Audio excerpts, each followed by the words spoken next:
Dans les mines, il y a l'année 1995 qui a vu les premières racines du contenu local.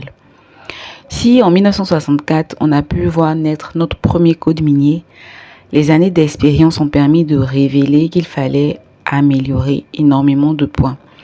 Je vous embarque donc aujourd'hui pour notre 12e fait marquant de l'histoire du domaine minier ivoirien.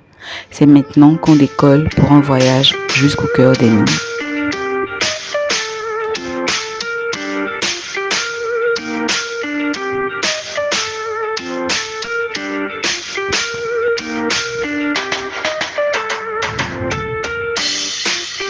Notre premier code minier qui datait du 3 juillet 1964 sous le décret numéro 64-249 promulgué par le président de la République comprenait, comme je l'avais dit, 7 chapitres de 51 articles.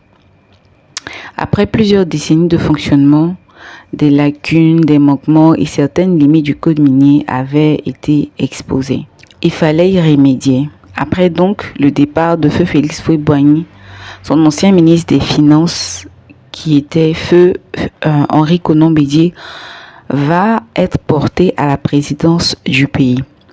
On sait, comme je vous l'avais expliqué précédemment, qu'il est un habitué des questions minières puisque son ministère en avait la charge jusqu'en 1976, date de la création du ministère des Mines. Après les propositions faites par les équipes sous la tutelle du ministre Lamine Fadiga, qui dans cette période était le ministre des Mines, en 1995, le premier code sera abrogé pour être remplacé par un nouveau code un peu plus détaillé.